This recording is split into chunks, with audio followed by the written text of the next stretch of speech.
Hello everybody.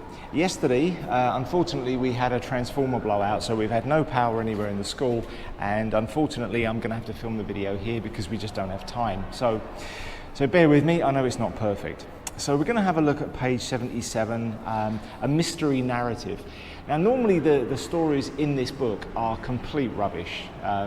I think everybody knows that. This is an exception. This is actually a pretty good story. It's quite well written and it's interesting. It's called The Perfect Murder. Stories that, for me, stories that work best are stories with a twist in the tale. Something that surprises us or shocks us. People don't pay attention to anything that doesn't have an emotional impact. If you're falling behind at school, for instance, and I tell you you've got to do better, you don't care, you're not going to listen.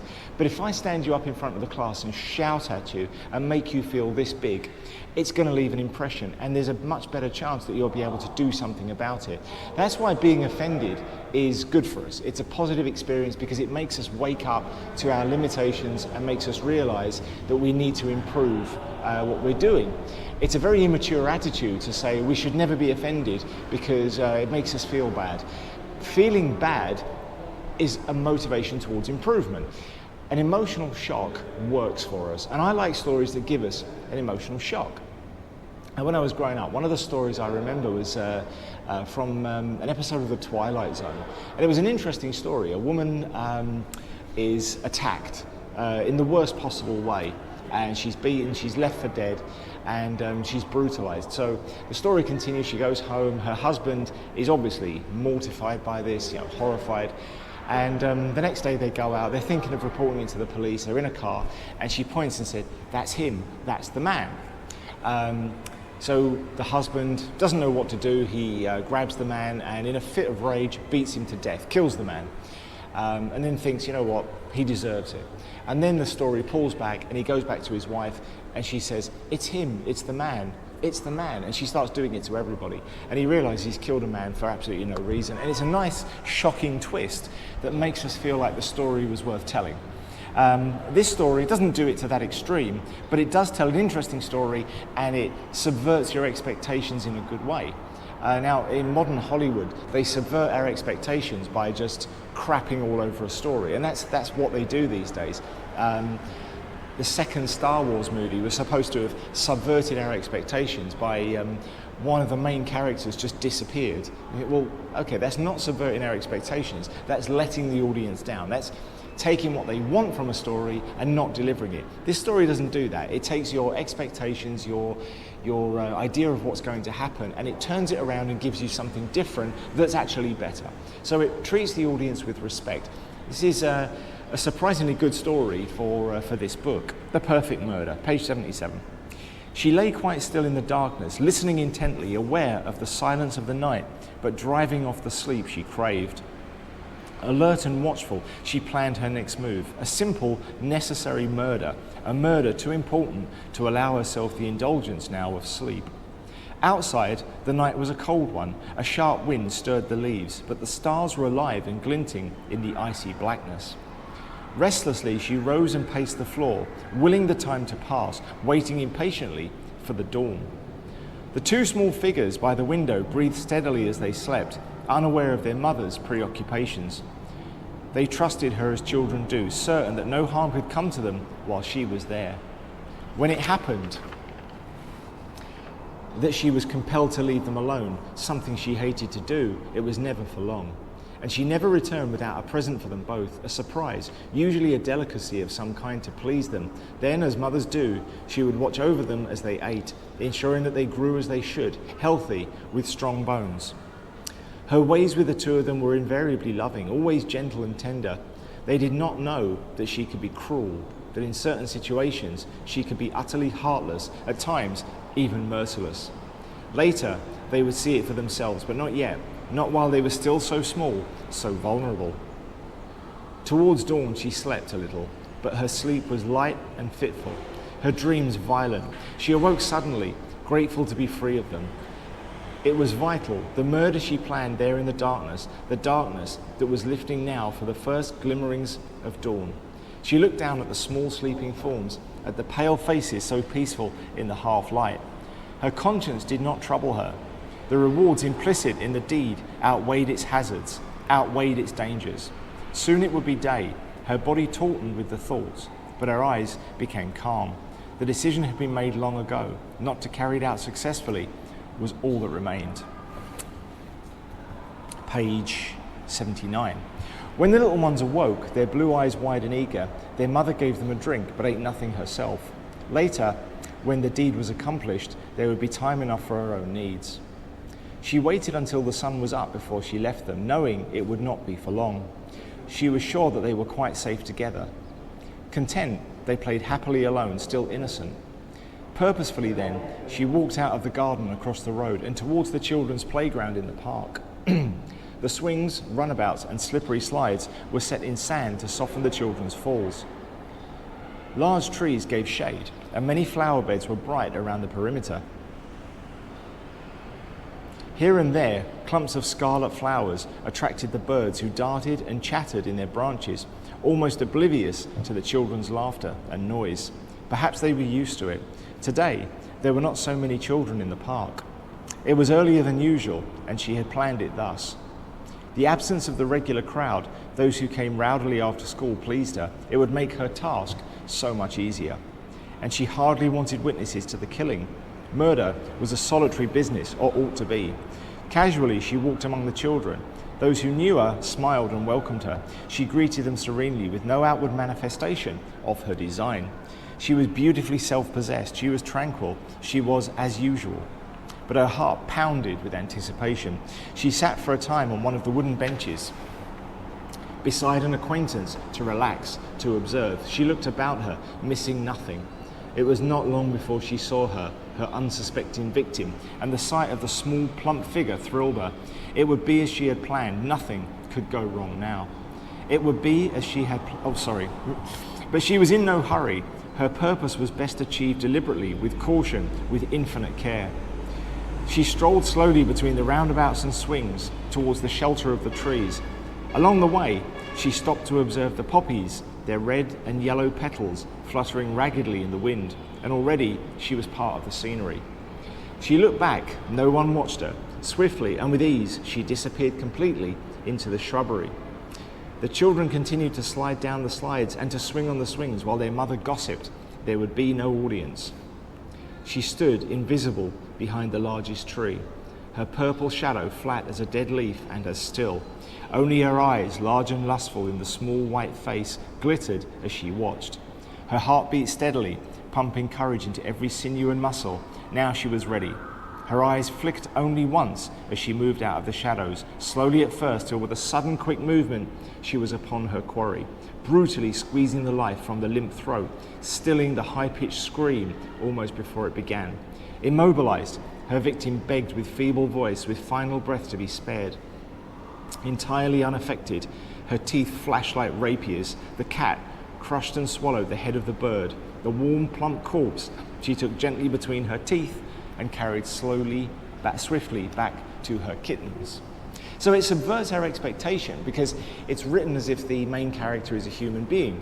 But of course, we then find out that it's not. It's a cat killing a bird so she can feed her kittens. It takes everything that we know as a human. It's a human failing that we project onto others, the idea that they are just as human and just as normal as we are, but they're not. Things are different.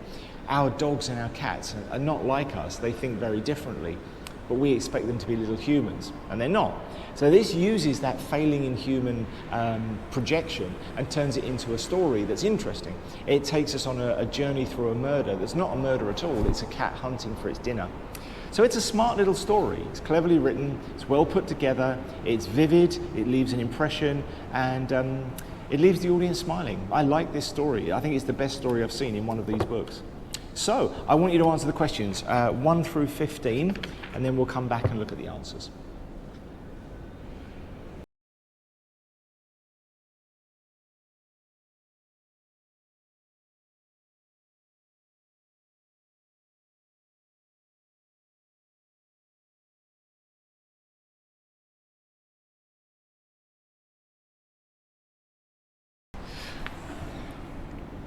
Okay, so I asked you to go through questions 1 through 15. At what time of day does the story begin? Well, it begins in the darkness, listening intently, the silence of the night. The real story doesn't pick up until the morning, but it starts in the middle of the night. So I guess they were looking for a different answer, but that's the truth. So what is another way of saying driving off the sleep she craved from line 2? Of course, this is one of those questions where there isn't really a solid answer. You can say it however you want. Aware of the night, the silence of the night, but driving off the sleep she craved. But struggling to stay awake, forcing back the encroaching darkness. Anything like that will do, so long as you take those words, that meaning, and replace it with something else. I'm not sure why you'd want to be honest. It's pretty well written. What was the main character planning? Well, a murder, but not really a murder. She's killing a bird. She's getting her food. Another projection of human beings. This is where humans are so illogical, because we never think. We never think for ourselves, most of us. We all eat meat, but we're all disgusted by the fact that meat has to be killed before we can eat it. A lot of people go, oh my God, that cute little bird. People are offended by people in other countries eating dogs, but what's the difference? A pig is more intelligent than a dog. So what's the difference? The difference is a dog is cute, and that's no reason to choose what you're going to kill and eat. I don't want to kill the cute ones. That's inhuman. So I think this story is based on the idea the bird deserves to live, but that's just not how life is. So it's not really a murder. I mean, I know they say that, but that's just tricking the audience, and in a good way. I like what they've done here, but it is a trick. It's not a murder. It's a killing. It's hunting. Anyone who's hunted knows the difference.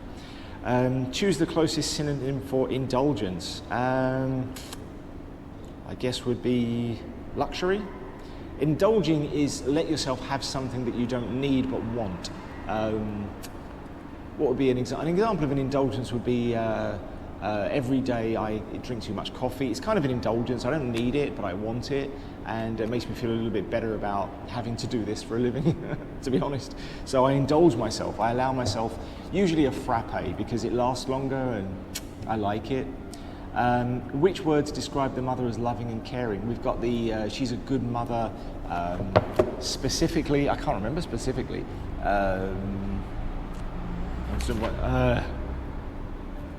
She was invariably loving, always gentle and tender. At what stage would the main character's children have to know about their mother's cruel and heartless actions? See, we don't know at this point, but now that we know she's a cat, when the kittens are slightly older, they're going to be taken out and taught to hunt. So what normally happens with a cat, those of you who've had pet cats probably know this, well, semi-wild cats anyway. At first they start bringing home dead animals and you eat them, the cats eat them. Then they start bringing home live animals and they let the cats kill them. And then they slowly take the children out, the kittens out, and they let them hunt for themselves. So at that point, they're going to realise. That's what we're talking about. Number 7, had the main character planned where and when the murder would take place? Yes, she goes directly to the park. Purposefully, she walked out into the garden across the road. Today, there was not so many children in the park. It was earlier than usual. She had planned it thus. So she planned it this way. So it literally tells us exactly that in the context. Which of the following statements describe the character's thoughts about the action she had to take? Right, okay. She did not feel guilty. I would argue that guilt is a feeling and not a thought. She believed the murder should be committed alone. That's a thought. She always ate before she murdered. Well, that makes no sense because she can only eat once she's murdered. The murder was a spontaneous act. That's not true. She had to commit murder to keep her children alive. Yes. Okay, so E is definitely true. She had to keep murder to keep the children alive. She believed the murder should be committed alone. I would say that's probably true. She did not feel guilty about the murder. I mean, that's a true statement, but the sentence is badly worded, so we don't know what the question's really all about.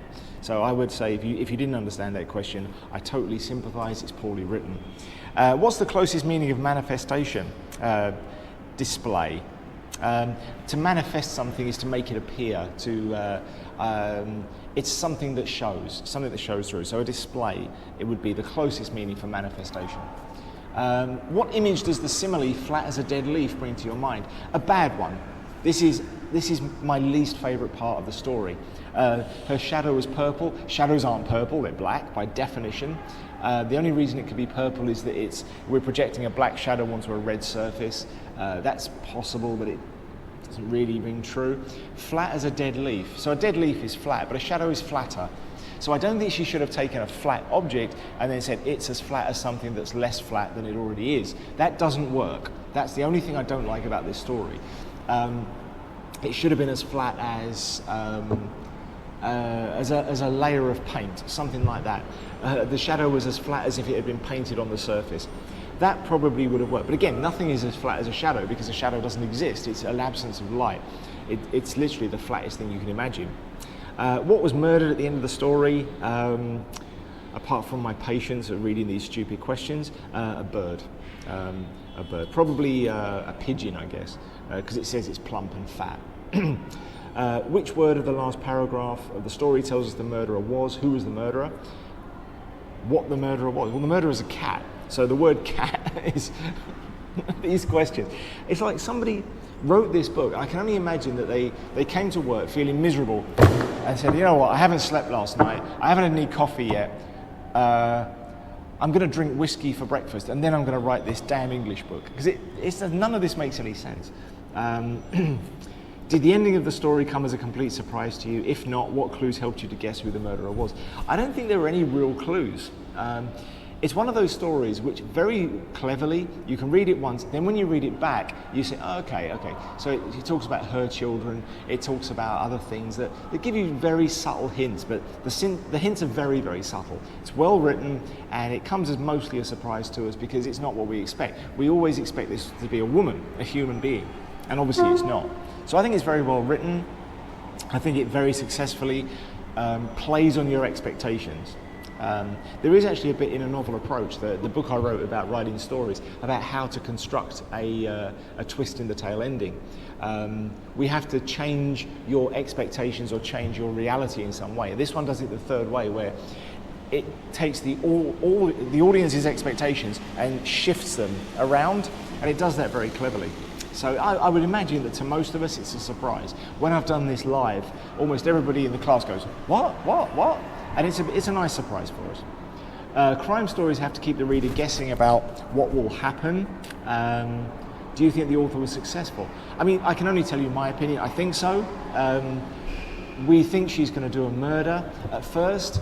It makes us suspect that she's going to murder one of her own children. It talks about she's going to commit a murder, then she goes to her children. Then we find out she's a good mother, and we think, okay, all right, maybe she's going to murder her children for a good reason, like to stop them from starving to death or something like that. Okay, then we move on and we're talking about she's doing a murder for a different reason, so we find out it's not the children. Then she goes to the park, it's full of children, and she's still talking about a murder. So it's quite a horrific murder that we expect, and then finally it turns out to be a bird. I think it keeps us guessing. I think it was a successful story. Can you think of another animal which could be featured in a similar crime story? We actually have one. It wasn't a crime story. We wrote a story in Blips. We wrote a short story collection called Blips, and there was one about that took this idea. We did one with a dog. So all the way through this, it shows the perspective of the dog, and he's protecting his family, and he's a warrior. And then somebody attacks, and he realizes the attacker is way too big for him to fight. So instead, he looks as big as he can, as bold as and he attacks with vigor, showing his teeth. And then it turns out that it's just a dog. And the man goes, oh, this bloody dog, God knows what goes through his head, he's only small. And that was actually based, I used to have a dog, and he was only about this big, and his ego was gigantic, and he thought he could kill everybody. And he was just this tiny little fluffy mess, a potato with hair on it.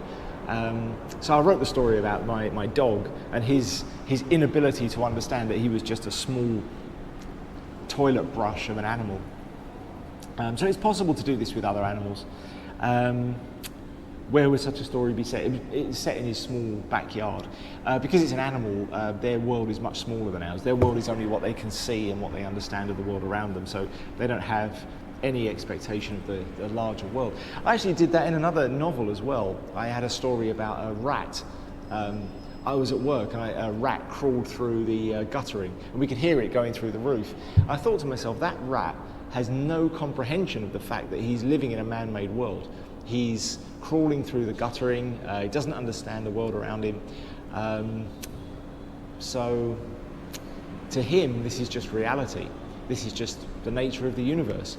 And maybe it's the same for us. Maybe this is just the world, and it's actually completely fabricated and unreal, and we have no idea because it's all we know.